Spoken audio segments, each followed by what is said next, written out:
중요한 이 영생의 문제, 이 생명의 문제를 해결해 주시는 그런 시간이 되기를 바랍니다. 어제 이어서 오늘도 좀 연결해서 말씀을 드리고자 하는데요. 어제 이야기를 잠시 요약하고 다음 시간으로 넘어가겠습니다.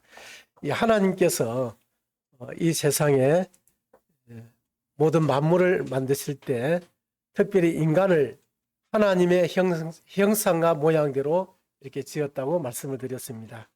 그리고 인간이 살아가는 데 필요한 그 모든 만물들을 하나님이 인간이 살아가기에 부족함이 없도록 모든 것을 만족하게 이렇게 창조하시고 그 모든 것을 인간에게 다스리라고 이렇게 말씀을 하셨습니다. 그래서 인간은 하나님으로 인해서 모든 것이 만족한 상태에 있었기 때문에 너무너무 행복했습니다. 그런데 인간이 하나님께 이 죄를 범함으로 인해서 하나님과 인간 사이가 이렇게 벌어지게 되고 하나님을 인간이 떠나게 되면서 인간에게 이 고통과 고난이 시작이 되었고 각종 질병이 찾아오게 됐고 또 인간이 저주의 굴레 아래 놓여서 그 속에서 태어나서 또 살다가 또 죽게 되는 이런 운명 아래에 놓이게 됐다 하는 것을 말씀드렸습니다. 그리고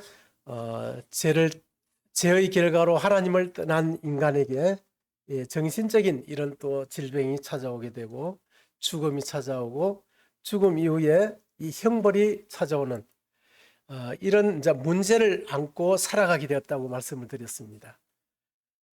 그래서 이런 문제를 해결하기 위해서 사람들은 종교도 찾아가 보고 점도 쳐보고 이렇게 하지만 그 문제가 해결되지 않으니까 이런 문제들을 운명에 맡기고 이렇게 살아가는 이런 가운데서도 그래도 나는 이 돈을 벌어서 행복을 찾아보겠다고 돈을 벌어보지만은 돈으로 인해서 행복이 오지 않더라. 또 명예나 권세나 이런 것을 가져도 역시 행복이 오지 않더라고 하는 겁니다. 때로는 국회의원이 되면 또 대통령이 돼서 명예와 권세를 얻으면 이제 천하를 얻었으니까 행복하겠지 했지만 실제 행복은 오지 않더라고 하는 겁니다. 그래서 인간에게 왜 이런 문제가 찾아오는지 그 원인을 보니까 이 죄의 결과로 하나님을 떠났기 때문에 인간에게 이런 이제 문제가 찾아오게 됐다고 하는 겁니다. 그래서 인간이 이러한 문제에서 벗어나려고 하면 죄로 인해서 하나님을 떠난 이 결과가 이렇게 됐다면 인간이 어, 어, 그렇게 됐다면 인간이 하나님을 이게 만나면 되겠죠. 만나면 되는데 그 하나님을 만나기 위해서는 이 죄 문제를 해결하고 하나님께로 가야 된다고 하는 겁니다. 그러면 스스로 인간이 이 죄를 해결할 수 있느냐 하면 이 죄의 싹은 사망이기 때문에 죄를 지은 사람이 그 자신이 이 죽음을 당해야 되기 때문에 죄의 대가로 스스로는 이 죄 문제를 해결할 수가 없다. 그래서 이 죄를 해결하고 하나님께로 갈 수 있는 그 길이 대신 그분이 계신데 그분이 예수님이라고 제가 말씀을 드렸습니다. 그래서 예수님이 이 땅에 오셔서 이 죄를 우리가 지은 그 죄를 예수님이 십자가에 달려서 그 죄값을 대신 지불함으로써 우리 인간의 죄를 다 갚아주시고 예수님이 죽었다가 3일 만에 살아나셨습니다. 그래서 이 예수님을 우리가 마음에 나의 주인으로 나의 왕으로 영접하면 그 순간에 영접하는 순간에 하나님의 자녀가 되는 권세를 얻게 되죠. 그래서 하나님의 자녀가 되는 순간에 우리는 하나님의 가족이 되고 하나님의 가족으로서 행복과 이제 축복을 이제 누리게 되는 이런 원리를 제가 이렇게 말씀을 드렸습니다. 그렇다면 오늘은 이 죄가, 과연 이 죄가 무엇인지, 또 나는 하나님이 보실 때 어떤 죄를 가지고 있는지, 이런 부분을 오늘 저녁에 좀 말씀을 드리려고 합니다.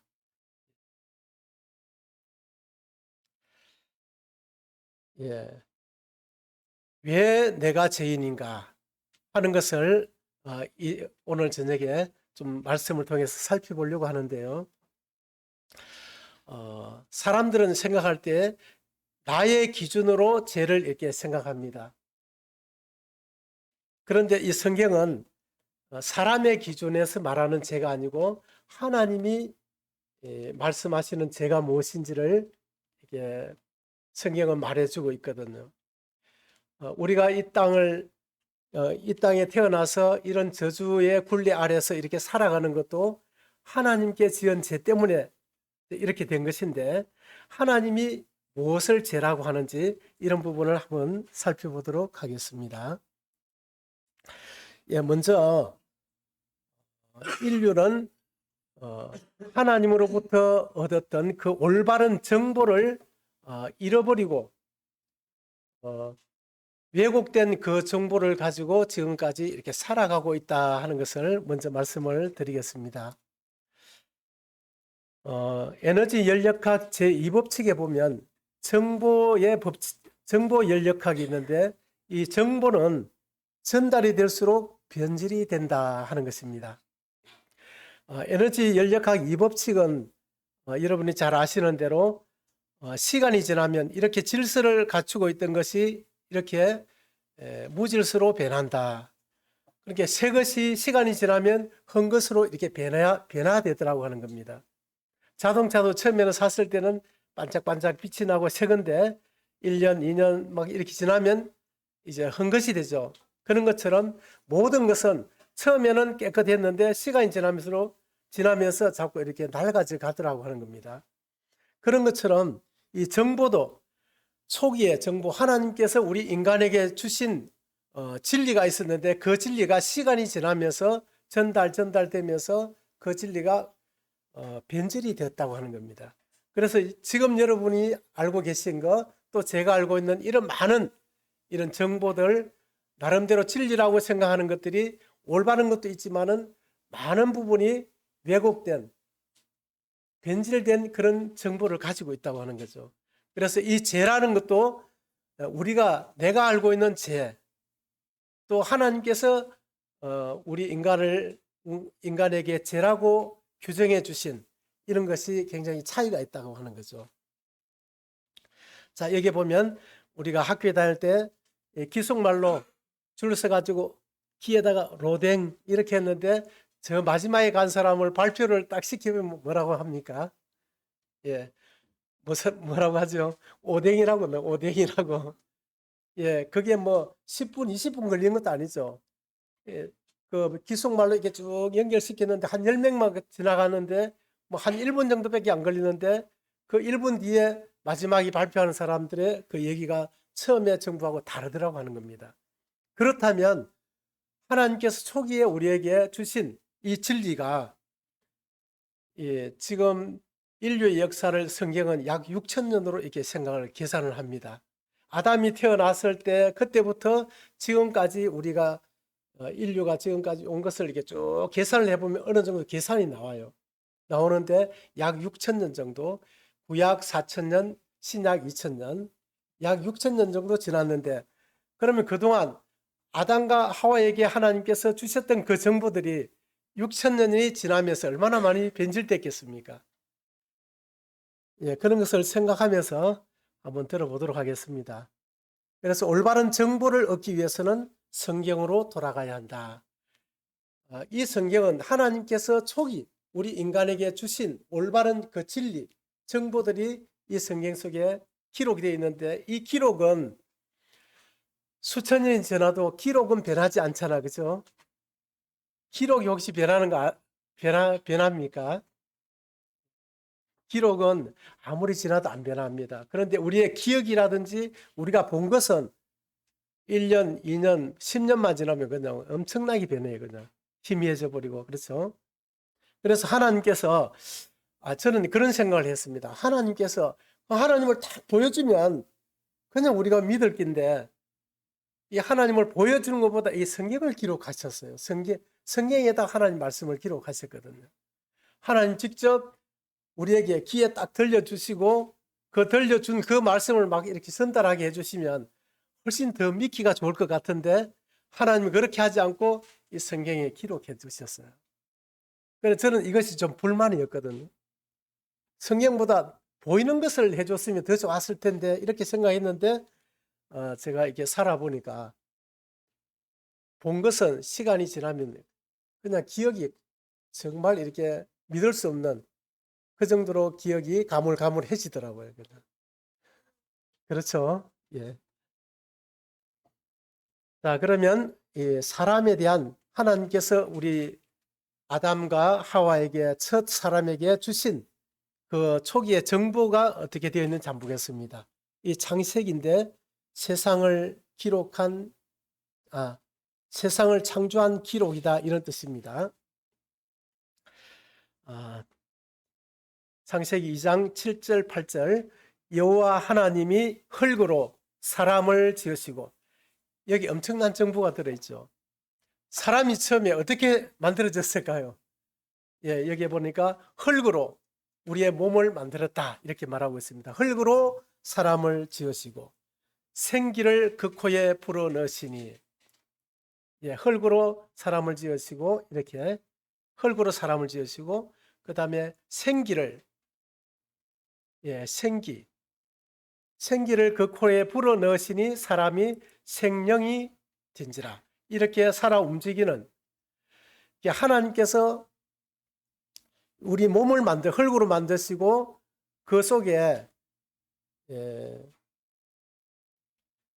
이 혼을 불어넣으셨다는 거예요. 혼을 불어넣으시니까 사람이 살아있는 그런 움직이는 동물이 되었다. 영이 되었다. 이렇게 말하고 있습니다. 여호와 하나님이 동방의 에덴에 동산을 창설하시고 그 지으신 사람을 거기 두시고 이렇게 초기 정보가 이렇게 기록되어 있는데요. 사람은 몇 가지로 되어 있습니까? 여기에 보니까 사람이 몇 가지로 되어 있죠. 처음에 흙으로 이 몸을 만드시고 그 다음에 혼과 생령, 영이 들어갔다.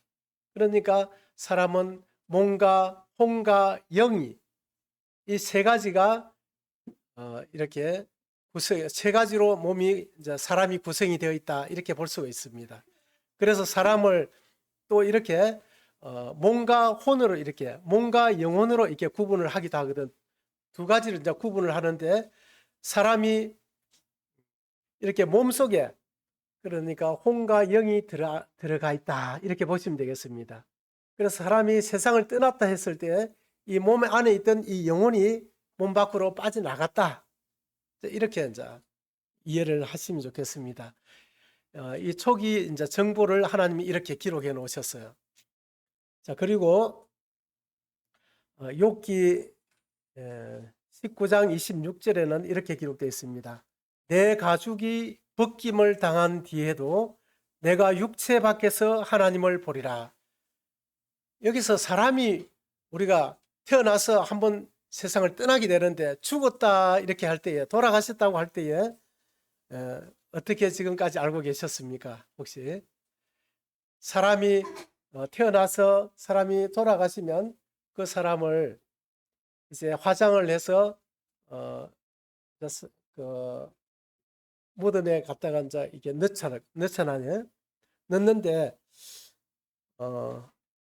그렇게 사람이 죽음으로써 모든 것이 이제 다 사라지는 것처럼 이제 끝이다 이렇게 생각하는데 이 성경에는 내 가죽이 벗김을 당한 뒤에도 내가 육체 밖에서 하나님을 보리라.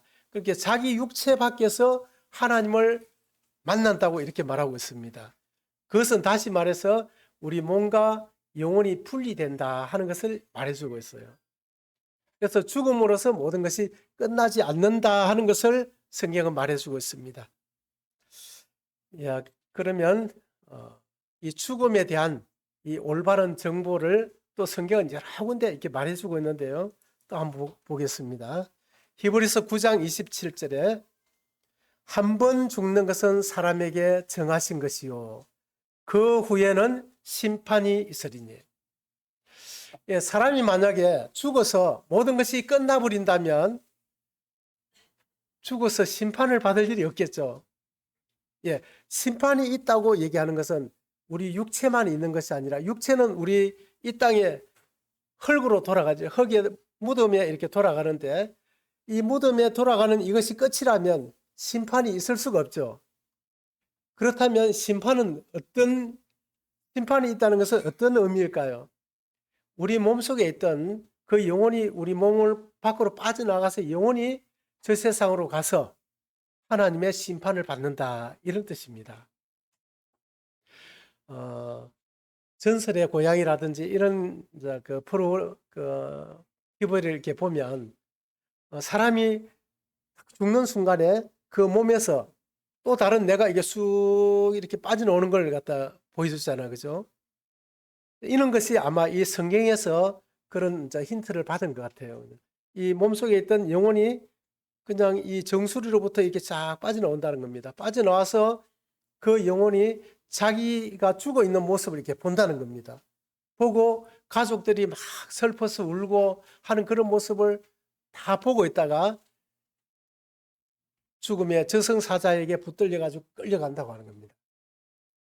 그 세상에 가서 이제 하나님의 이제 심판을 받게 되고 지옥으로 들어가서 갇히는 사람이 있는가 하면 천국으로 가서 하나님과 함께 행복을 누리는 사람이 있다라고 이렇게 성경을 말하고 있습니다. 자, 이 말씀을 보면 사람이 한 번 죽는 것은 사람에게 정하신 것이요 그 후에는 뭐라 했습니까? 심판이 있으리니. 예, 이 하나님의 말씀은 하나님이 하신 말씀이기 때문에 이 진리라고 말합니다. 그리고 하나님은 하지 못하는 것이 두 가지가 있는데요. 하나는 거짓말을 못합니다. 그리고 또 한 가지는 하나님은 죄를 짓지 못합니다. 그래서 이 성경에 기록된 이 내용은 무엇을 기록했든지 그대로 이루어지는 것을 우리가 지금 역사 가운데 우리가 다 확인하고 있는 것입니다. 지금 여기에 이 말씀이 이 성경에 여기에 이렇게 기록되어 있다면 이 말씀이 그대로 나에게 이 말씀이 그대로 실현될 것이라고 하는 겁니다. 여기 앉아 계신 여러분과 저는 한 번은 죽게 되고 그 후에는 반드시 하나님의 심판대 앞에 이렇게 서게 된다는 것을 알 수가 있습니다. 그래서 이런 집회를 통해서 그 심판대 앞에 서지 않고 천국으로 들어갈 수 있는 그 길을 이런 시간을 통해서 알려드리고 있는 것입니다. 자, 그러면 심판을 받는, 자, 여기에 한 번 더 생각해 볼 것은 이 심판을 받는 사람은 죄가 있는 사람이 심판을 받겠습니까? 아니면 죄가 없는 사람이 심판을 받겠습니까? 예, 죄가 없는 사람은 심판받을 일이 없죠. 예, 이 심판이 있다고 하는 것은 죄가 있다는 것을 전제하고 있다는 겁니다. 그렇다면, 자, 나는 과연 하나님이 보실 때에 어떤 사람인가 하는 것을 아는 게 중요합니다. 왜냐하면 하나님은 회개하는 사람을 하나님은 받으시거든요. 자기가 잘못했다고 고백하지 않는 사람을 하나님은 절대 용서하지 않습니다. 내가 어떤 죄를 지었는지 알아야만 나도 하나님 잘못했습니다. 죄송합니다. 이렇게 회개할 것 아닙니까? 그죠? 그래서 내가 어떤 죄를 가지고 있는지 하나님이 보실 때 어떤 죄가 있는지를 아는 것이 굉장히 중요하다고 하는 겁니다. 자, 하나님께서 예수님이 이 땅에 오셔가지고 우리의 죄를 위해서 십자가에서 이렇게 달려 죽으시고 우리의 죄 문제를 해결해 놓으셨어요. 그런데 나는 무슨 죄가 있는지를 몰라. 그러니까 예수님을 믿을 마음도 없고 믿을 필요가 없는 거죠. 근데 내가 무슨 죄를 지었는지를 정확하게 알게 되면 하나님 앞에 회개를 하게 되고 예수님을 내가 마음에 믿게 되는 겁니다. 믿게 되면 그분은 이제 천국으로 갈 수 있는 거죠. 자, 그런데 이 예수님이 그 죄를 위해서 죽으시고 무덤에 들어가시는데 3일 만에 예수님이 살아나셨는데 그것을 두 글자로 뭐라고 합니까? 예, 부활이라고 합니다. 예수님이 부활을 하셨는데 예수님이 40일 동안 이 세상에 예수님이 살아나신 부활하신 그 모습을 사람들에게 많이 보여주셨다고 하는 겁니다. 그리고 40일 후에 감람산에서 제자들이 보는 가운데서 하늘로 승천을 하셨어요. 하나님 아버지가 계신 그 천국으로 올라가신 겁니다. 올라가시고 나서 10일 후에 하나님의 성령이 이렇게 강림을 하셨어요. 이 성령님이 강림하신 이유는 여기 앉아 계신 여러분과 내가 이 죄를 잘 깨닫지를 못해 사람들이. 저도 이게 복음을 전해보면 선생님은 지금까지 살아오면서 죄를 지은 적이 있습니까? 하면 뭐라고 할까요? 나는 양심껏 살았다고. 나는 죄 안 지었다고. 죄를 안 지었다고 얘기를 하는 분이 더 많아요.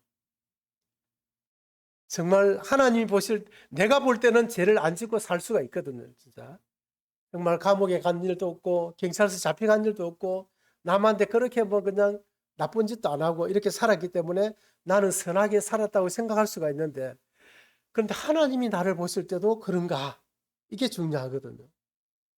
자, 그래서 하나님께서 우리가 죄를 잘 못 깨달으니까 그 죄를 잘 깨닫게 해주시려고 하나님이 성령을 이렇게 보내주셨다고 하는 겁니다.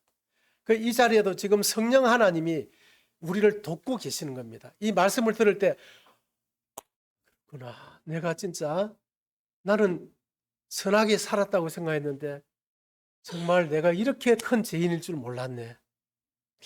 제가 지지난주부터 한 2주 정도 어떤 분에게 이제 복음을 전하게 됐는데요. 그분에게 복음을 이렇게 전하면서 당신은 죄를 지은 적이 있습니까? 하고 물어보니까 저는 죄 안 지었어요. 그분이 50대 초반이거든요.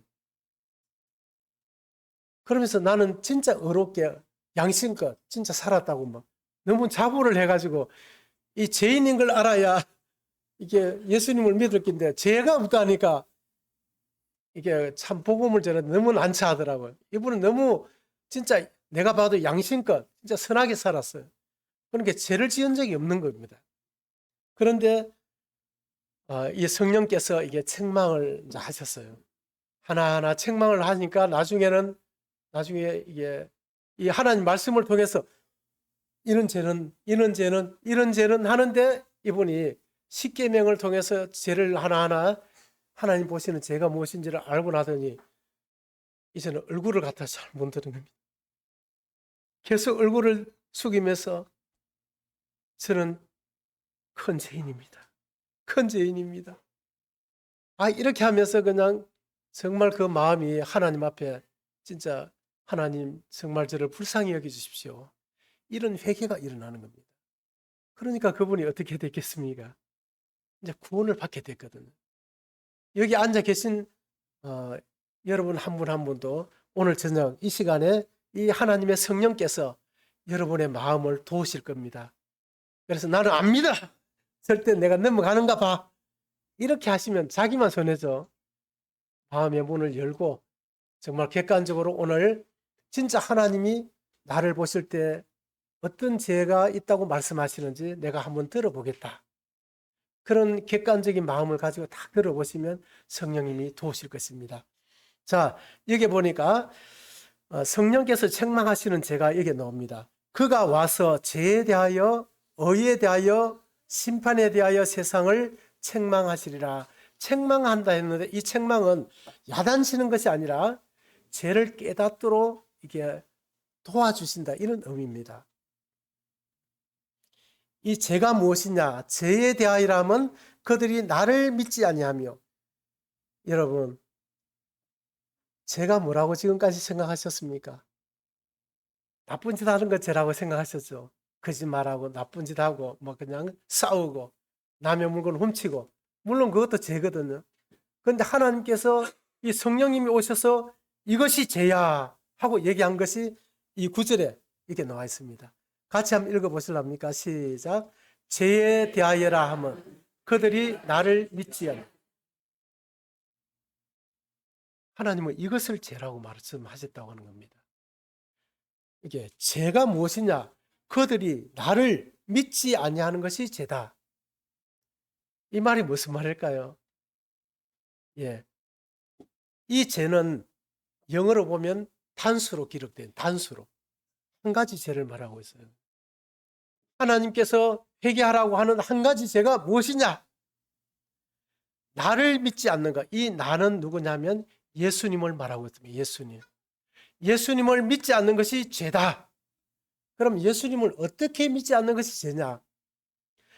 예수님이 하나님의 아들로서 온 세상, 온 우주 만물을 창조하신 만물의 창조주입니다. 그분이 만물을 만드신 주인이에요. 그리고 그분이 온 우주 만물을 다스리고 있거든요. 그래서 그분이 왕입니다. 그래서 예수님이 내 마음의 주인이고 왕이신데 이 사실을 믿지 않는가? 예수님을 나의 주인으로 나의 왕으로 믿지 않는가?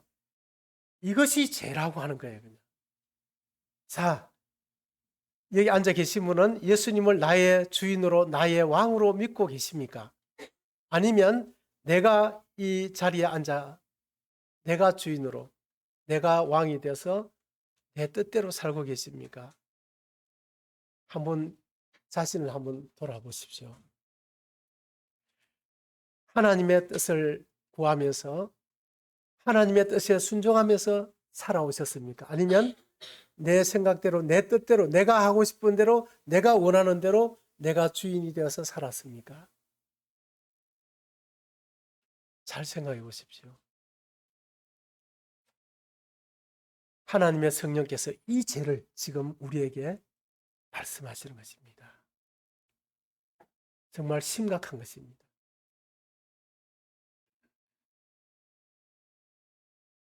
나를 만드신 그분을 무시하고 그분의 뜻을 버리고 내 뜻대로 내 마음대로 살아가는 것. 이것이 얼마나 심각한지인지 모릅니다. 자, 하나님을 그 죄를 가지고 그 죄의 결과로 하나님을 떠난 우리 인간의 마음은 이제 하나님이 없는 것입니다. 하나님이 없고 내 마음의 중심에는 나라는 존재가 내가 주인이 되어서 내가 그 주인의 자리에 왕이 되어서 내 뜻대로 살아가고 있거든요. 자, 그러니까 인간의 마음에는 하나님이 없는 인간의 마음에는 이 공허가 찾아온 겁니다. 그래서 돈을 벌어도 어저께 우리가 살펴봤죠. 또 친구를 많이 사귀어도 권력을 얻어도 성공을 해도 명예를 얻어도 그 마음이 공허한 겁니다. 행복이 찾아오질 않습니다. 자, 이것을 성경은 이렇게 말하고 있습니다. 내 백성이 두 가지 악을 행하였나니 곧 그들이 생수에 근원되는 나를 버린 것과 스스로 웅덩이를 판 것인데 그것은 그 물을 가두지 못할 터진 웅덩이들이니라. 물고기가 물속에 있어야 행복하죠. 그 다음에 나무는 어디다 뿌리를 내려야 되죠? 땅에다 뿌리를 내려야 됩니다. 그런데 사람은 하나님을 떠나서는 결코 행복할 수가 없는 겁니다. 그런데 우리는 어떻게 살고 있습니까? 하나님을 떠나서 내 마음에 하나님이 없이 내가 주인이 되어서 내가 원하는 대로 내가 하고 싶은 대로 그렇게 살아가고 있지 않습니까? 그것은 이것과 같습니다. 생수에 근원되는 나를 버린 것. 생수가 끊어진 나무 생각해 보십시오. 사막 가운데 심겨진 그 나무를 생각해 보십시오. 그 나무가 뿌리에 그 수분을 끌어올려서 잎사귀를 대고 열매를 맺어야 되는데 바닥이 다 말라 있어요. 그냥 빼착 말라 있습니다. 그러면 그 나무가 어떻게 되겠습니까? 시간이 지나면서 그 나무가 잎사귀가 힘이 없어지고 점점 말라지겠죠.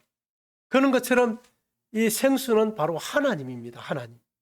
인간은 그 하나님과 함께 있어야만 그 생수를 공급받아서 마음이 행복하고 기쁘고 축복된 삶을 사는데 그 하나님을 떠나 있으니까 생수를 떠나 있는 그 나무와 같은 것입니다. 물고기가 물속에 있어야 되는데 물 밖에 나와 있어요. 그것과 같은 것이 우리 나의 모습이라고 하는 것입니다. 그리고 이 웅덩이를 팠는데 그 웅덩이를 파가지고 내가 필요할 때에 이 물을 하나님이 없어도 내가 내 스스로 이 웅덩이에 물을 파가지고 내가 스스로 이렇게 마셔야지 이렇게 하는데 이 물이 고여 있으면 되는데 이 물이 이게 보니까 뭐랬습니까? 그 물을 가두지 못할 터진 웅덩이들이니라. 웅덩이는 웅덩이인데 웅덩이에 거미가 있더라고 하는 겁니다. 그래서 물을 저녁에 가득 채워놨는데 아침에 가보니까 물이 하나도 없어요. 내가 물을 마시려고 보니까 물이 하나도 없는 겁니다. 이것이 하나님을 떠난 죄의 결과로 우리 인간에게 찾아온 문제들이라고 하는 겁니다. 그래서 우리는 그 하나님께로 이게 돌아가기 전에는 인간의 이런 문제들이 결코 어떤 것으로도 해결되지 않는다 하는 것을 말해주고 있습니다. 자, 이것을 하나님은 이렇게 말하고 있습니다. 이것을 악이라고 말하고 있는데요. 내 악이 너를 징계하겠고 내 반역이 너를 책망할 것이라. 이 하나님을 버리고 스스로 주인이 되어서 살아가는 이 삶을 하나님은 악이라고 말씀하시고 반역이라고 이렇게 말씀하시고 있어요. 하나님의 뜻대로 살아가야 되는데 하나님 뜻대로 살지 않고 내 뜻대로 살아가니까 하나님을 거스리고 거역하고 반역하는 삶이 되는 것입니다. 너를 책망할 것이라. 그런즉 내 하나님 여호와를 버림과 내 속에 나를 경외함이 없는 것이 악이요 고통인 줄 알라. 주 만군의 여호와의 말씀이니라. 이 하나님께서 지금 우리에게 성령으로 우리에게 죄가 무엇인가 하는 것을 지금 이렇게 알려주고 계십니다. 자, 이사야에 보면 이런 말씀이 있습니다. 하늘이여 들으라. 2절을 같이 한번 읽어주시면 감사하겠습니다. 시작. 하늘이여 들으라. 땅이여 귀를 두리라. 여호와께서 말씀하시기를 내가 자식을 양육하였거늘 그들이 나를 거역하였도다. 소는 그 임자를 알고 나귀는 그 주인의 구유를 알건만은 이스라엘은 알지 못하고 나의 백성은 깨닫지 못하는도다 하셨도다. 이 소도 나귀도 자기 주인을 알아보는데 사람은 이 나귀하고 이 소하고 비교되지 않는 하나님의 형상과 모양대로 존귀하게 지음받은 이 사람은 자기를 지어주신 그 하나님, 그 주인을 알아보지 못한다. 짐승도 주인을 알아보는데 인간을 지어주신 그 인간을 사랑하시는 하나님을 알아보지 못한다. 그래서 하나님께서 뭐라고 말씀하시느냐 하면 하늘이여 들으라. 땅이여 내 말 좀 들어봐라. 하나님께서 이렇게 말씀하신 겁니다. 참 내가 만약에 하나님이라면 진짜 이런 심정이 일 것 같습니다. 얼마나 하나님께서 우리를 인간을 존귀하게 지어주셨고 또 사랑하고 계시는데 그 인간이 자기를 알아보지 못하니 얼마나 참 마음이 아프시겠습니까? 자, 이렇게 한탄하시면서 소도 나귀도 주인을 아는데 나의 백성은 나를 알아보지 못한다 하시면서 슬프다. 범죄한 나라요 허물진 백성이요 행악의 종자요 행위가 부패한 자식이로다. 그들이 여호와를 버리며 이스라엘의 거룩하신 이를 만홀히 여겨 멀리하고 물러갔도다. 우리를 보고 하나님이 행악의 종자가 되어버렸다. 죄의 결과로 하나님을 딱 떠나버리니까 이제 하나님 없이 내가 주인이 돼서 내가 원하는 대로 살아가다 보니까 자기 이익, 자기 욕심, 자기 자랑, 자기 인정 이런 것을 위해서 오직 자기를 위해서 살아가다 보니까 그 말하는 거 행동하는 거 하나하나가 모두 악을 행하는 그런 삶을 이제 살아가더라고 하는 겁니다.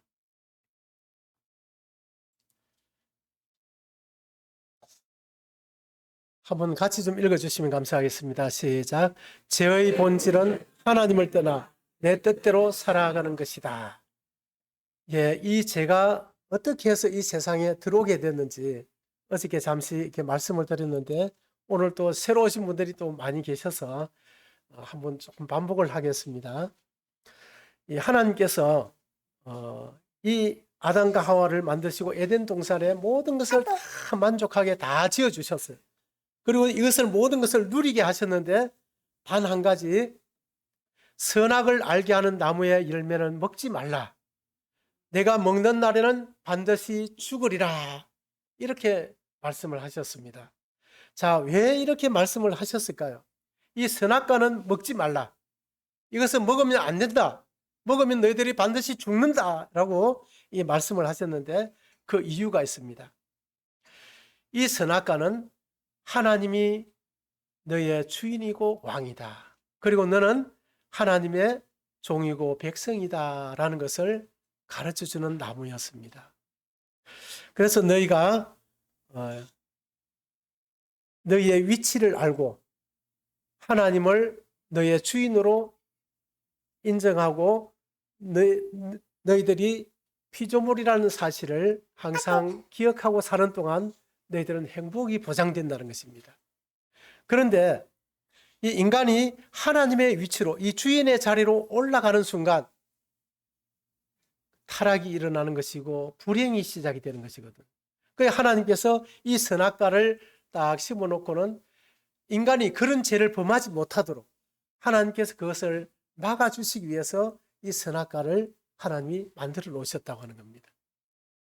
그 인간을 위해서, 인간을 사랑함으로 인간을 보호하기 위해서 이 선악과는 너희들이 먹는 날에는 너희들이 반드시 죽는다.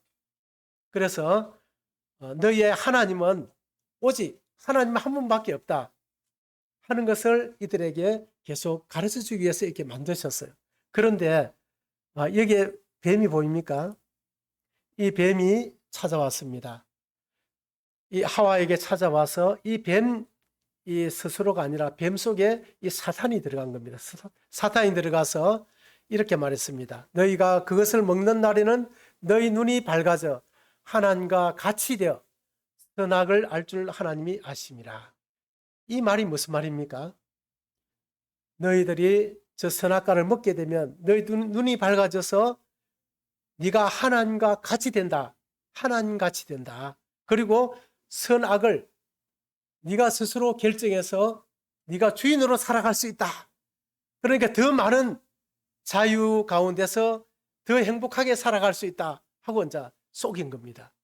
그런데 이 아담과 이 하와는 그 말을 듣자마자 여기 앉아 계신 여러분 같으면 어떻게 하겠습니까? 이런 말을 들었다면 사단이 이렇게 나에게 찾아와서 이 선악과를 따먹어라.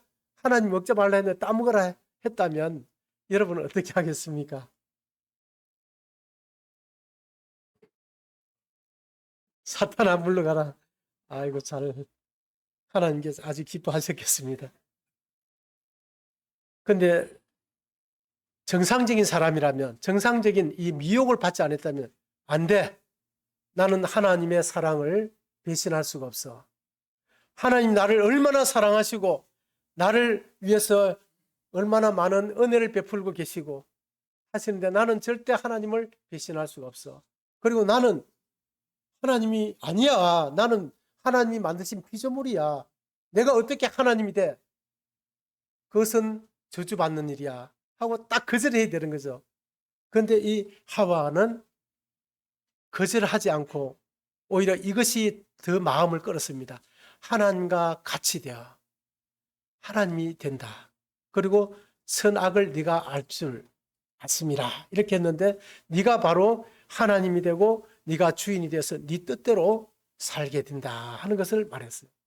그때 이 하와의 마음이 혼란이 일어나면서 미혹을 받았습니다.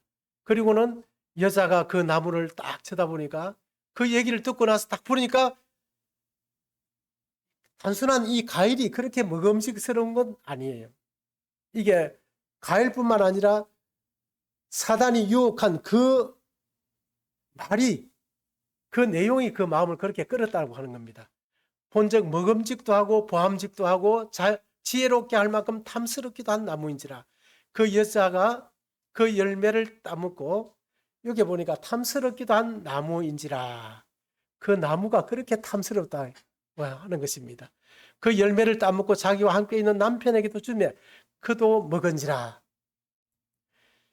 예, 이렇게 질서 가운데 있던 이 마음이 타락을 하면서 선악과를 따먹은가 동시에 인간의 마음에 이 주인의 자리에 하나님은 사라지고 하나님을 버리고 스스로 그 자리에 앉게 된 것입니다.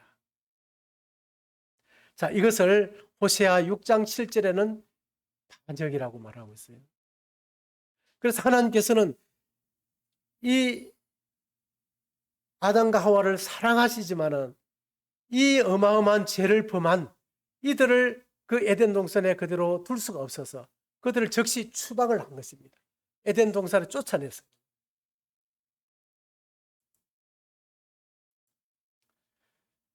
예. 그리고는 그들로 말미암아 온 세상에 인류가 태어나게 된 것입니다. 그 범죄한 아담과 하와를 통해서 태어난 모든 사람은 그 아담과 하와가 범한 그 죄의 씨를 가지고 이렇게 태어나게 된 거예요. 여기 앉아 계신 여러분과 저도 그 아담의 씨를 가지고 태어났기 때문에 태어나면서부터 우리 마음에 하나님은 없고 스스로 그 마음에 하나님의 자리에 내가 앉아 있는 것입니다.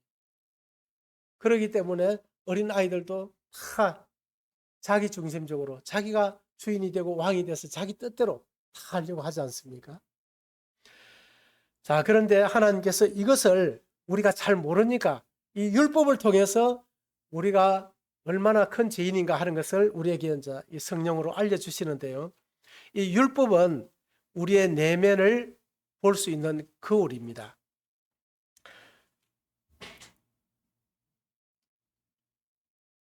자, 여기에 보면 우리가 알거니와 무릇 율법이 말하는 바는 율법 아래 있는 자들에게 말하는 것이니 이는 모든 입을 막고 온 세상으로 하나님의 심판 아래 있게 하려 함이라.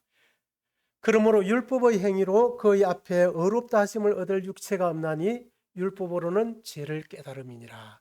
이 하나님께서 이 율법이라는 것을 통해서 우리로 하여금 내면의 이 악을 보게 하시고 내가 이게 진짜 심판받을 수밖에 없는 큰 죄인이구나 하는 것을 우리로 하여금 알게 하시고 하나님 앞에 회개할 수 있도록 이렇게 율법을 우리에게 주셨습니다.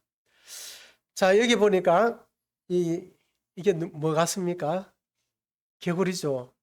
이 개구리도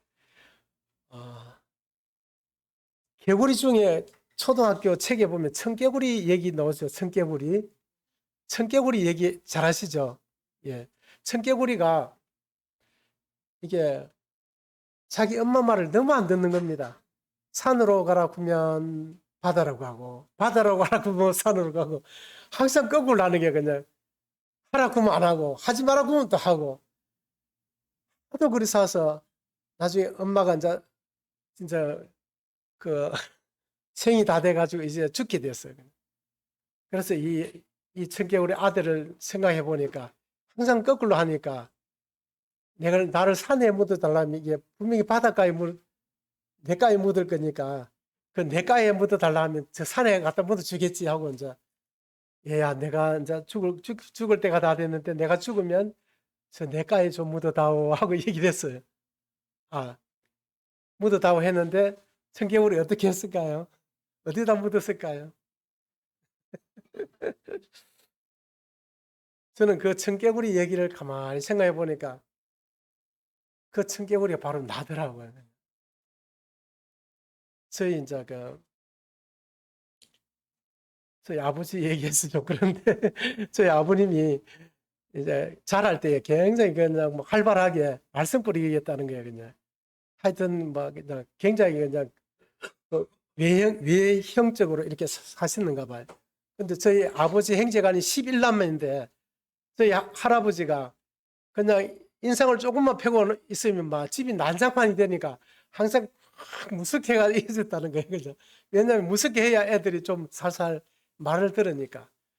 저희 아버지한테 이제 할아버지가 그 이제 큰어머니가 이제 저한테 얘기를 해주니 내 아버지가 그렇게 했다 이러면서 저희 아버지가 빗자루를 가지고 이제 마당을 딱 쓰려고 이렇게 막 이게 조금 쓸고 있는데 저희 할아버지가 진호야 그 마당 좀 쓸어라 이렇게 하면 쓸고 있다가 쓰고 있다 팍 집어던지고 막 도망을 갔다는 거예요. 이게 마당을 쓸고 있는데 마당을 쓸으라 하니까 쓸고 있는데 쓸으라 한다고 그냥 팍 집어내버리고 도망을 갔다는 겁니다. 그 모습을 딱 보니까 제가 또 그렇게 하고 있더라고요. 그래서 제 아들도 그렇게 하고 있고, 그래서 저뿐만 아니라 이 세상에 사는 사람들이 이제 공부하고 있는데 자식들한테 공부하고 있는데 오늘 공부 좀 하고 놀아라 이렇게 하면 어떻게 합니까 아이들이? 그럼 하기 싫어지죠, 그죠? 예, 왜 그러냐? 이 마음에 하나님을 떠난 인간의 마음에는 이 하나님의 자리에 하나님이 계신 게 아니라 내가 앉아 있다고 하는 겁니다. 그러니 내가 이 자리에 앉아 있다고 하는 것은 내가 주인으로 앉아 있다는 것이거든요. 주인은 또 주인 주자를 쓰잖아요. 그죠? 이걸 또 다른 말로 하면 임금 주자라 하거든. 주인은 임금과 같은 의미거든. 그럼 내가 임금이다, 주인이다 말은 안 하지만은 내가 그런 마음으로 살아가는 거예요. 그래서 임금한테 누군가가 명령을 하면 임금이 어떻게 했으면 얼마나 화가 나겠어요. 그러니까 부모가 자식을 명령을 해도 자식이 싫어하는 거예요. 왜냐하면 자식도 그 마음에 자기가 왕이 되어 있거든. 어머니도 왕, 남편도 왕, 전부 다 왕이 되어 있기 때문에 내 뜻대로 되는 게 없는 겁니다. 다 자기 뜻대로 되기를 원하기 때문에. 그래서 여기에 보니까 뱀, 개구리, 또 개, 거북이, 돼지, 염소, 공작 이 모든 것들이 다 내면에 내가 주인이 되어서 살아가고 있는 나의 죄된 모습을 이렇게 상징해 주고 있어요. 자, 그러면 이제 본격적으로 본론으로 좀 들어가 보겠습니다. 이 하나님께서 율법을 613가지를 이렇게 주셨는데 365개는 하지 말라는 것이고 그 나머지는 하라는 것이거든요.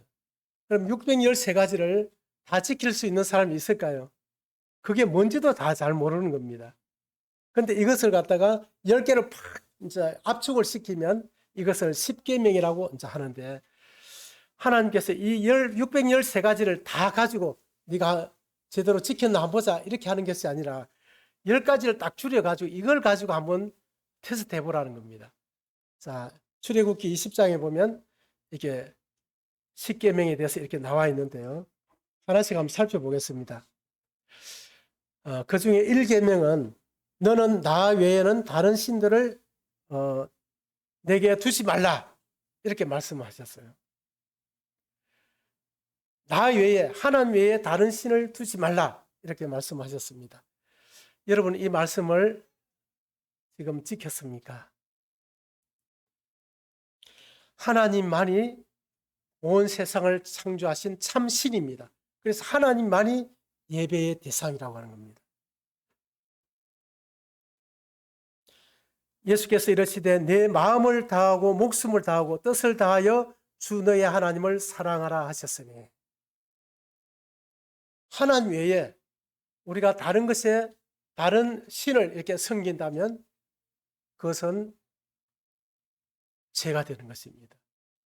왜냐하면 경배의 대상은 우리를 지으신 참신 하나님 한 분밖에 없기 때문에 그렇습니다. 그런데 우리에게 이 하나님과 방불한 신이 하나 있어요. 모두에게 다 있습니다. 그 신이 무슨 신일까요?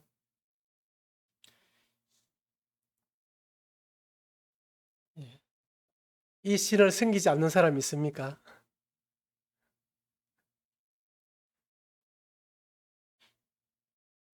최고의 신을 우리는 따라가게 되어 있거든요. 내가 하나님이 참신이다 이렇게 하면 하나님을 따라갑니다. 그런데 하나님보다 더 강한 신이 여러분 속에 있다고 하는 거예요. 자신. 나라는 신이 더 강하기 때문에 하나님도 그저라고 내 뜻대로 이렇게 살아가잖아요. 그러면 첫 계명을 지켰습니까? 자, 두 번째, 제2는 너를 위하여 새긴 우상을 만들지 말고 또 위로 하늘에 있는 것이나 아래로 땅에 있는 것이나 땅 아래 물속에 있는 것의 어떤 행상도 만들지 말며 그것들에게 절하지 말며 그것들을 섬기지 말라. 하나님 외에 다른 우상에게 절을 하면 하나님이 모독을 받는 것입니다. 왜 그럴까요? 인간은 하나님의 형상과 모양대로 지어졌기 때문에 그렇습니다. 만약에 여러분의 자식이 돼지한테 가서 이렇게 절을 만약에 한다면 여러분의 마음이 어떨 것 같습니까? 굉장히 모독감을 느끼고 모독감을. 내 자식이 돼지한테 가서 탁 절을 하면 엄청난 모독감을 느끼는 거예요. 왜냐하면 그 자식은 나를 닮아 있잖아요. 그런데 하나님이 온 세상을 창조하시고 우리를 하나님의 형상과 모양대로 인간만 다른 동물처럼 개나 돼지처럼 그런 행상을 따라 지음받은 게 아니라 하나님의 형상과 모양대로 만들었거든. 여러분은 혹시 하나님 외에 다른 어떤 것에 절을 한 적이 없습니까? 그렇다면 이 계명을 어긴 것이 됩니다. 제사도 그 조상이 와서 앉아 있는 것이 아닙니다. 그 조상은 이미 이 세상을 떠나면 다시 돌아오지 못하거든. 그 자리엔 사단이 앉아 있는 것입니다. 돌이나 토속신, 나무 이런 데 가서 절을 한다는 것은 하나님을 모독하는 것입니다. 세 번째 계명은 너는 내 하나님 여호와의 이름을 망령되이 부르지 말라. 여러분, 이름은 그 사람의 성품이나 평판입니다. 그래서 자기 아버지의 이름을 누군가가 막 함부로 부르면 굉장히 기분 안 좋죠. 그런데 하나님은 얼마나 거룩하신 분입니까? 그 하나님의 이름을 장난삼아 놀면서 이렇게 부른다는 것은 하나님의 이름을 망령되게 부르는 것이거든요. 진실한 의미 없이는 어떤 상황에서도 하나님의 성호를 사용해서는 안 된다. 그래서 유대인들은 이 하나님의 이름을 부를 수가 없어서 그 하나님의 이름을 쓰지 않고 로드라든지 이런 다른 이름을 쓰는 야훼라든지 이런 이름을 쓰고 있는 것입니다. 하나님의 이름을 직접 이렇게 부를 수가 없어서. 그래서 우리도 우리 아버지의 이름은 김자, 진자, 오자입니다. 이렇게 부르잖아요. 그런데 하나님을 도박을 하면서 때로는 오 마이 갓 이런 얘기를 하죠. 지금 죄를 지으면서 이런 얘기를 올리는 것은 하나님의 이름을 망령되이 부르는 것입니다. 또 뭐라 합니까? 하나님을 믿으니 뭐들 믿으면 계란이 논다 하면서 이는 하나님을 망령되이 부르는 것입니다. 제4계명은 안식일을 기억하여 거룩하게 지키라 이렇게 말씀하셨습니다. 하나님께서 6째 날까지 모든 이 세상의 모든 것을 만드시고 7째 날 쉬셨습니다. 이 하나님께서는 이 날을 아무 일도 하지 말고 이 날은 아무 노동도 하지 말 것을 이렇게 명령을 하셨어요. 자, 이것은 하나님은 이 모든 날의 주인이라고 하는 것을 의미하거든요. 3된 안식은 하나님 안에서 얻게 되는데요. 이 마태복음 12장 8절에 보면 인자는 안식일의 주인이니라. 이 말이 무슨 말일까요? 우리가 예수님을 믿을 때에 그 마음에 진정한 안식이 온다고 하는 겁니다. 자, 이 말을 좀 더 깊게 들어가면 이 안식일을 기억하여 거룩하게 지키라. 이 7째 날 하루, 일주일 동안 7째 날에는 하루를 쉬어라고 하는 겁니다. 왜냐하면 모든 날이 나의 날인데 이 날은 너희가 나의 날이라는 것을 인정해라 이런 의미거든. 11조라는 의미도 또 그런 의미가 있습니다. 11조는 모든 물질인 나로부터 왔기 때문에 그 모든 것이 하나님의 것이라는 것을 인정하는 마음으로 11조를 하나님 앞에 드리는 것이거든요. 그런 것처럼 이 모든 날이 일곱째 날 모든 날이 하나님의 것인데 그 하나님의 날이라는 것을 인정하는 것이 하루 쉬는 것입니다. 그런데 여러분 일주일 동안 6일 동안 일하고 일주일을 지금까지 다 지키고 사셨습니까? 일주일 동안 하루를 완전히 이렇게 휴식을 하면서 이렇게 사셨나요? 그렇게 하지 않았다면 이 네 번째 안식일을 범하게 된 것입니다. 이 계명을 지키지 못한 것입니다. 자, 이제 5개 제5계명은 내 부모를 공경하라. 공손하고 순종하며 보답하다 이런 의미를 가지고 있습니다. 예, 최소한의 권위를 말씀하신 것이다 이렇게 했는데요. 내 부모를 공경하라. 부모에게 공손하게 대하고 순종하며 부모를 보답하는 것. 이것이 5번째 계명입니다. 이것은 인간이기를 우리가 포기하지 않는 한 인간이라면 이 선을 반드시 지켜야 된다고 하는 거예요. 짐승은 이런 게 없습니다. 짐승은 어떤 도덕성이 없기 때문에 행동에 대한 책임이 없거든요. 그런데 사람은 하나님의 형상과 모양대로 지음받았기 때문에 사람은 인격적이고 도덕적이고 영적인 존재거든요.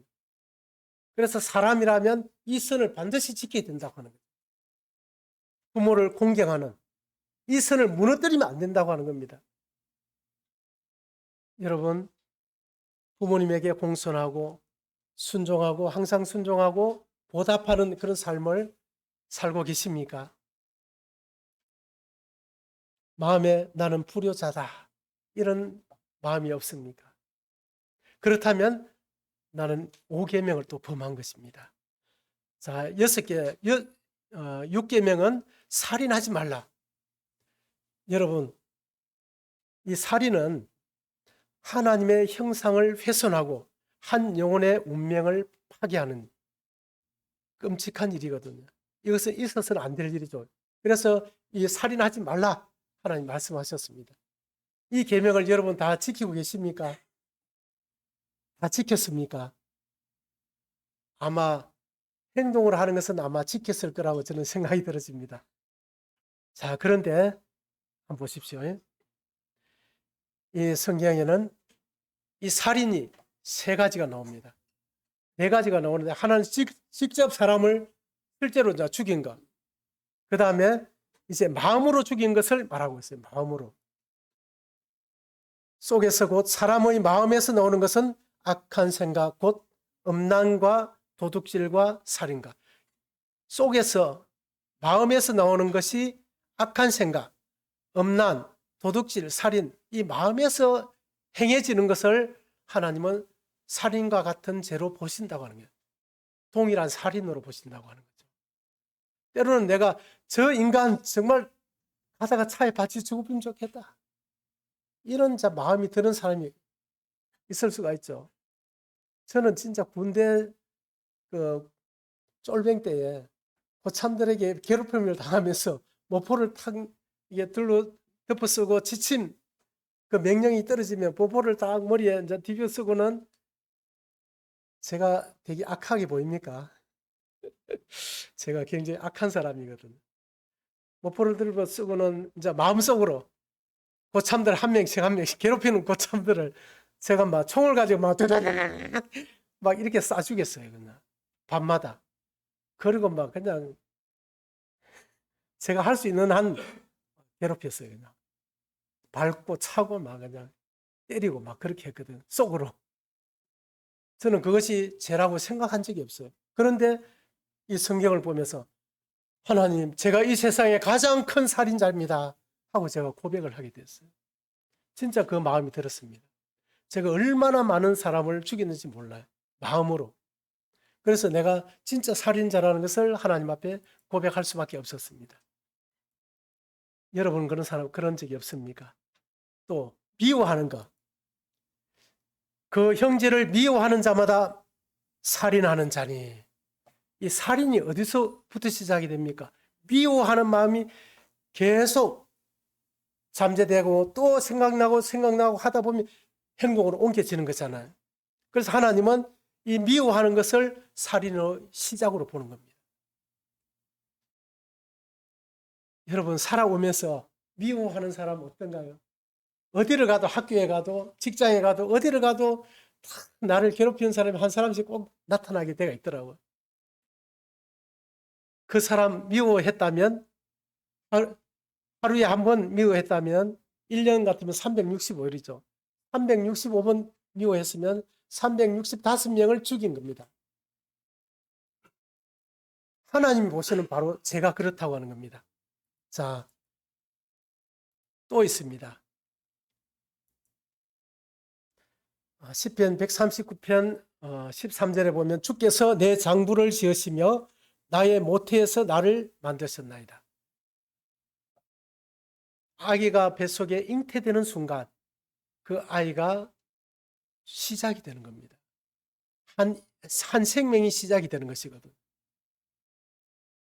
일주일이 됐든 뭐 2달이 됐든 6개월이 됐든 그 임신한 아이를 낙태하면 그것은 살인입니다.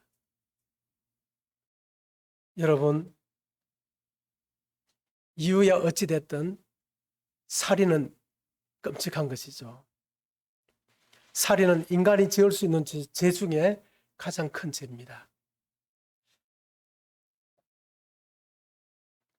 제가 어떤 분에게 죄를 아무리 얘기를 해도 자기는 죄 지은 적이 없다는 거예요, 그냥.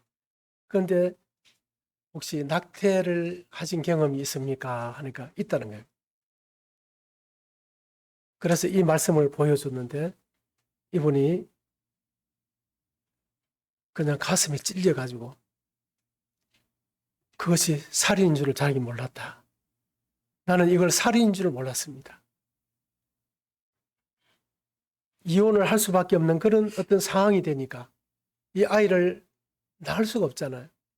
그래서 어쩔 수 없이 아기를 지웠는데 저는 이게 살인인 줄을 진짜 몰랐습니다. 그러면서 이분이 해결을 했습니다. 하나님, 제가 살인자입니다. 여러분, 하나님의 성령께서 여러분의 마음에 내가 얼마나 끔찍한 살인자인지 이것을 지금 여러분에게 깨우쳐 주고 계시는 거예요. 하나님, 제가 진짜 살인자입니다.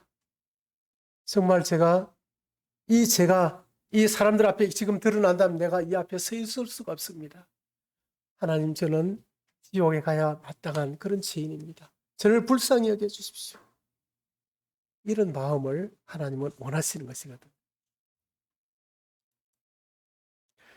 제7계명은 간음하지 말라. 배우자 외의 성적 범죄는 간음입니다. 결혼한 배우자 외에 성적 관계를 하면 그것은 간음에 해당하는 것입니다. 이 간음은 가정을 파괴시키고 사생활을 출생하게 하고 낙태를 수반하게 되는 이런 엄청난 결과들을 초래하는 죄입니다. 자, 이런 죄를 제가 지금 여러분에게 이렇게 말씀드리는 것은 여러분을 부끄럽게 하려고 하는 것이 아니라 이런 죄로 인해서 하나님 앞에 나아갈 수 있도록 하나님의 성령께서 이 말씀을 통해서 여러분을 지금 돕고 계시는 거예요.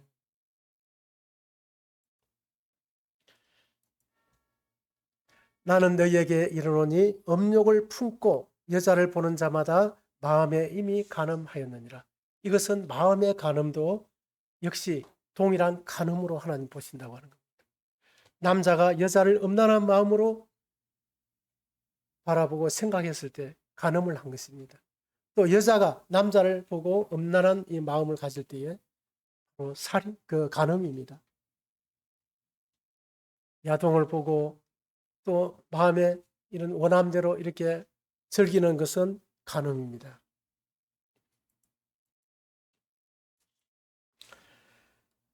제8은 도둑질 하지 말라. 여러분 도둑질 한 적 있습니까? 도둑질은 타인을 절망과 분노에 빠뜨립니다. 제가 이 휴대폰을 한번 잊어버려 봤는데요. 휴대폰을 잊어버려 보니까 남의 물건을 훔쳐서는 안 되는 것이구나. 이걸 제가 뼈저리게 느끼겠더라고요. 외국에 갔는데 갑자기 서리군한테 제가 휴대폰을 뺏겼어요. 호주머니에 이게 앞에 밴드에다가 자꾸까지 딱 해가지고 싹 채웠는데 자꾸 어떤 청년이 두 명이 와서 자꾸 이 옆에 찝찝찝찝 하더라고요. 그 왜 이러지? 나는 전혀 서리군이라는 생각도 못하고. 근데 옆에 와서 자꾸 막 몸을 자꾸 막 밀고 그러는 거예요. 이 사람들이 이 넓은 데 놔도 왜 나한테 와서 자꾸 받치지? 저는 이런 생각을 하고 있는데 내 앞에서 뭘 막 주더라고요. 그래서 나도 이렇게 쳐다보고 있었는데 조금 가다가 휴대폰 이제 사진 찍으려고 딱 보니까 이게 연료가 있더라고요. 보니까 없더라고요. 벌써 쓰리를 당했어요. 그래서 그게 이제 한 10일 가까이 이제 있는 동안에 휴대폰이 없으니까 아, 이거 얼마나 불편한지. 그래서 도둑질을 해서는 절대 안 되는 것이구나. 이런 것을 느꼈는데요.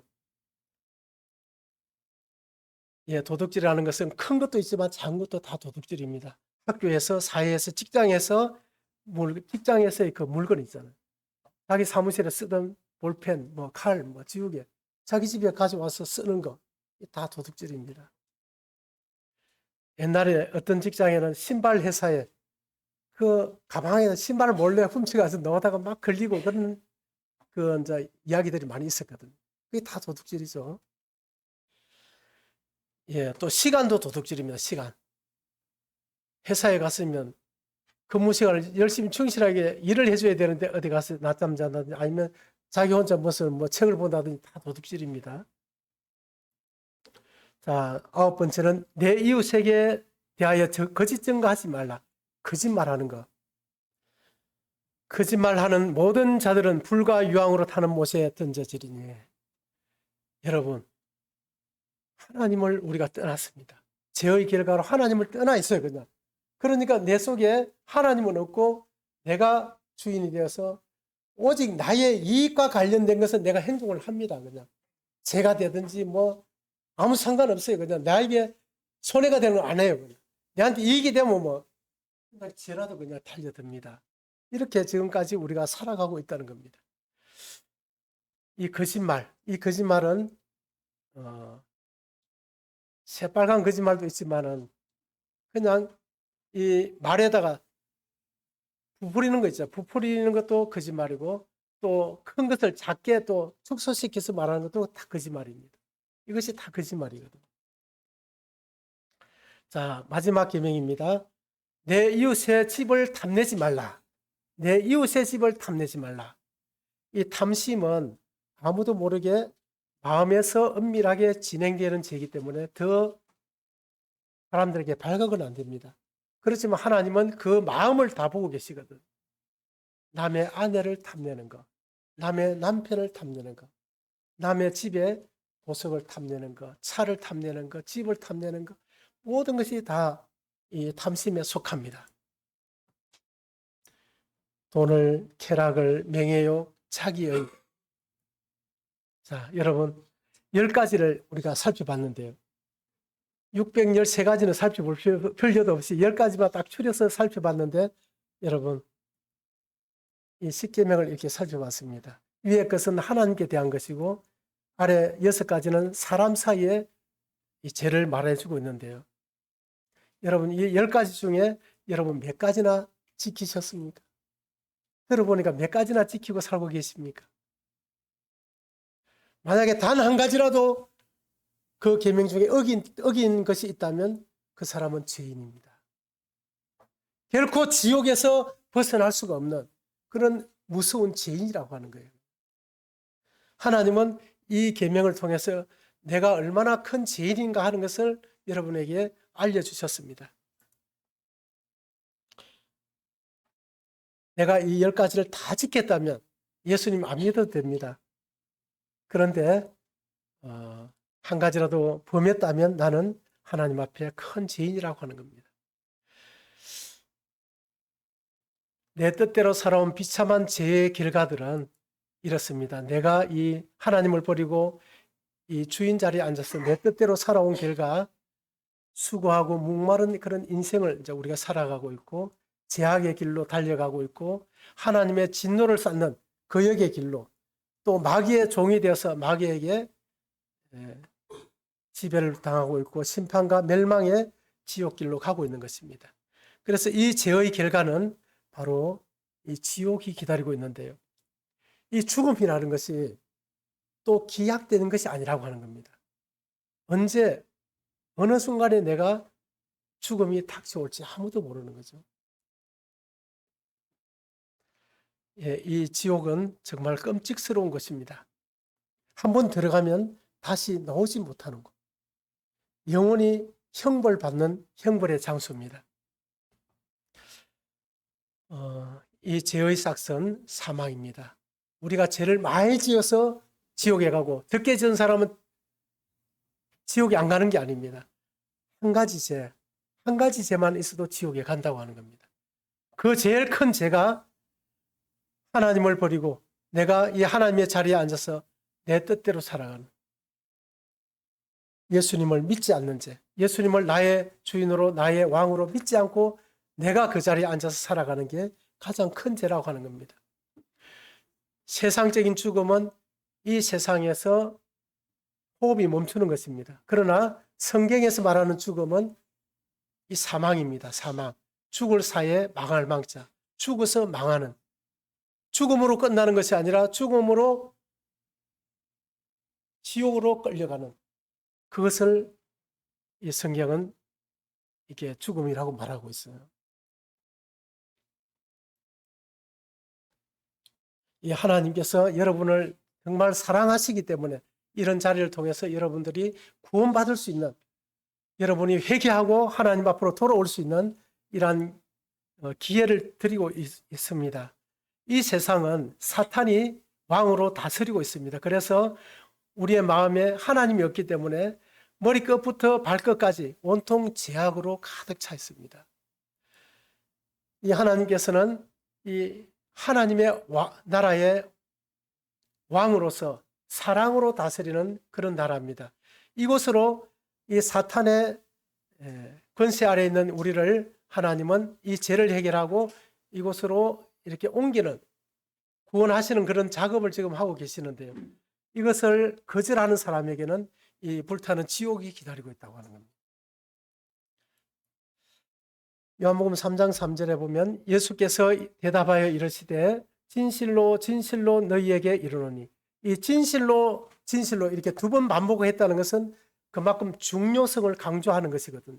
이 말이 너무 중요하다. 사람이 거듭나지 아니하면 하나님의 나라를 볼 수 없느니라. 이 거듭나지 않으면, 거듭난다는 것은 하늘로부터 다시 태어난다는 것을 말하는데요. 그러니까 죄를 회개하고 예수님을 믿음으로 하나님의 자녀가 되는 것, 자녀의 권세를 얻는 것을 말하고 있습니다. 권세가 됨으로써, 얻음으로써 하나님의 자녀로 태어나는 것, 이것을 이제 거듭나는 것이라고 말하고 있습니다. 이게 거듭날 때에 하나님 나라에 들어갈 수 있다 하는 것입니다. 자, 베드로서 3장 9절에는 오직 너희를 대하여 오래 참으사 아무도 멸망하지 않고 다 회개하기에 이르기를 원하시느니라. 이게 하나님 아버지의 뜻입니다. 아무도 멸망하지 않고 지옥에 가지 않고 다 회개, 하나님 앞으로 돌아오도록, 예수님을 믿고 하나님 앞으로 다 돌아오도록 하는 것이 하나님의 뜻이라고 하는 겁니다. 자, 여러분, 우리가 무엇을 회개해야 될까요? 하나님 앞에 무엇을 잘못했다고, 죄송하다고 이렇게 고백해야 되겠습니까? 자, 이 한 나라를 다스리는 왕이 있다고 생각해 보세요. 이 왕이 있는데 이 백성은 이 왕의 통치를 받아야 됩니다. 그리고 왕은 이 백성들을 다스리고 보호할 의무를 가지고 있는 거죠. 자, 그런데 여기에 한 사람이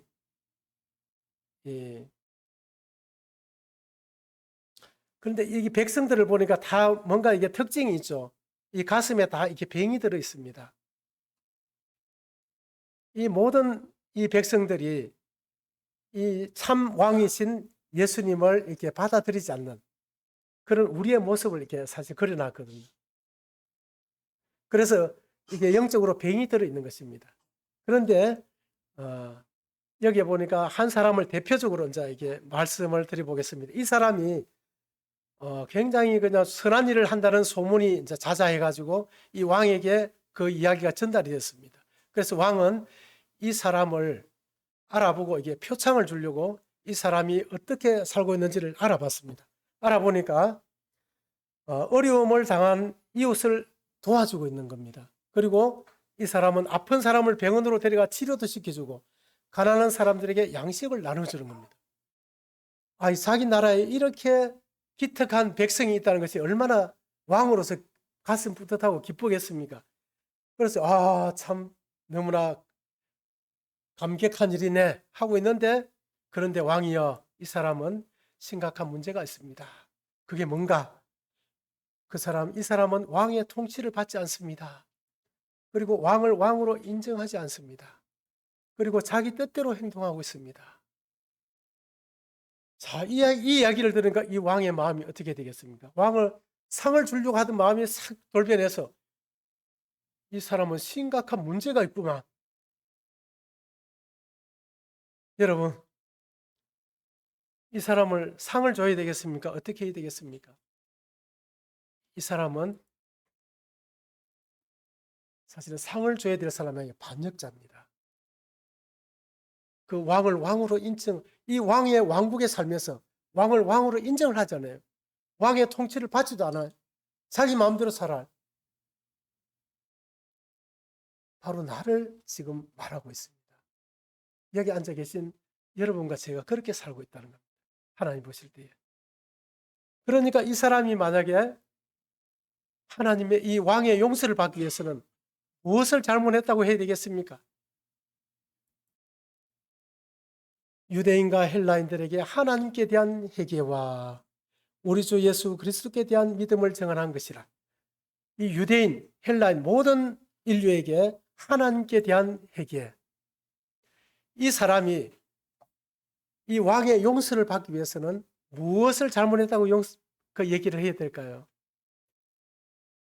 무엇을 잘못했다고 얘기를 해야 되겠습니까?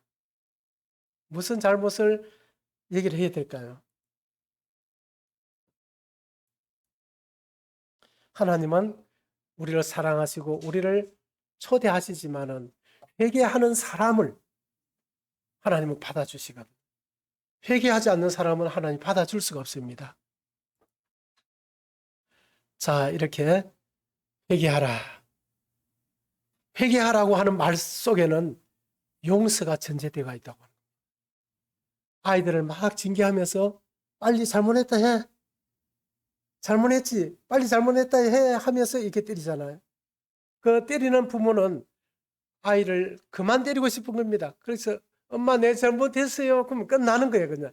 그런데 딱 입 다물고 그냥 막 맞아도 막 끝까지 말 안 하고 막 고집 부리면 어떻게 됩니까? 한 대 더 맞잖아, 그냥. 잘못했다 해, 빨리. 빨리 안 해. 이렇게 하면서 자꾸 때리잖아요. 이 하나님께서는 정말 회개하라. 그러면 너희들을 내가 받아주려고 회개하라고 하는 것이거든요. 하나님 아버지, 저는 죄인입니다. 그동안 하나님을 떠나 방황하며 살았지만 이제 하나님 아버지께 돌아왔습니다. 나의 모든 죄를 대신 갚아주시고 부활하신 예수님을 나의 주인, 나의 구원자, 나의 왕으로 믿고 살고 싶습니다. 저를 받아주시고 제 삶을 인도하여 주옵소서.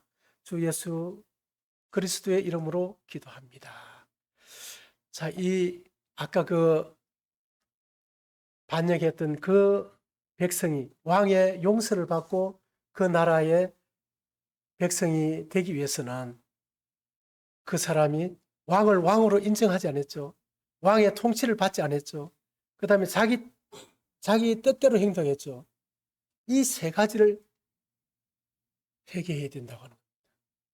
하나님, 제가 그동안 하나님을 떠나서 내가 스스로 이 왕의 자리에 앉아서 내 뜻대로 내가 왕이 되고 내가 주인이 돼서 하나님을 거스리고 거역하고 반역하면서 온갖 죄를 지었습니다. 하나님 정말 죄송합니다. 저를 용서해 주시고 저를 받아주십시오. 그 한마디면 하나님은, 여러분도 안 그렇습니까? 자식이 아무리 큰 죄를 지어도 무릎 꿇고 아버지 정말 잘못했습니다. 제가 죽을 죄를 지었습니다. 아버지 저를 죽이셨습니다. 이러면 필요 없어 나가 이렇게 할 사람이 있습니까? 아무도 그렇게 할 사람 없죠. 사람도 안 그랬는데 그 사랑 많은 하나님께서 그렇게 하나님 제가 정말 잘못했습니다. 제가 하나님을 거역하고 거스리고 반역하며 살았습니다. 이제 제가 하나님을 내가 주인으로 믿고 살겠습니다. 저를 좀 받아주십시오. 다 그렇게 마음을 조아리면 하나님 어서 와. 내가 너의 그 말을 얼마나 듣고 싶었는지 그 말을 얼마나 기대했는지 몰라 하면서 다 안아주실 거예요. 내일은 그렇게 회개하고 나온 사람에게 하나님께서 어떤 용서를 준비해 놓고 여러분을 이렇게 품어주시는지 그 하나님의 사랑의 이야기를 내일은 들려드리겠습니다. 예, 그러면 기도하고 이 시간을 마치도록 하겠습니다. 말씀을 줄이겠습니다. 하나님 아버지, 오늘 긴 시간 하나님께서 우리를 보실 때에 무엇이 죄인가를 율법을 통해서 십계명을 통해서 우리에게 알려주셨습니다. 참 우리의 마음이 불쾌하고 또 안 좋을 수는 있지만 그것이 성령께서 우리 마음에 죄라는 것을 가르쳐 주시고 하나님 앞에 회개하고 나아올 수 있도록 우리를 이끄시는 하나님의 사랑이고 은혜인 것을 이 시간 기억하고 이 자리에 앉아있는 모든 분들이 한 사람도 이 하나님의 이 성령의 이 깨우침, 이 죄에 대한 깨달음을 듣고 떠나가지 않고 하나님 앞에 나와서 엎드려서 그 모든 죄를 용서함 받고 주님을 마음에 영접함으로 하나님의 자녀가 되어서 하나님께서 예비하신 하나님의 가족으로 축복되고 행복된 그런 삶을 살아가는 그런 계기가 될 수 있도록 도와주시옵소서. 그리고 내일 이 구원의 길을 열어놓으신 하나님을 어떻게 영접하고 하나님의 자녀가 되는지를 또 말씀을 통해서 듣게 하셔서 거듭나는 그런 역사가 일어날 수 있도록 도와주시기를 간절히 부탁을 드리며 이 모든 말씀 주 예수 그리스도의 이름으로 기도드리옵나이다. 아멘.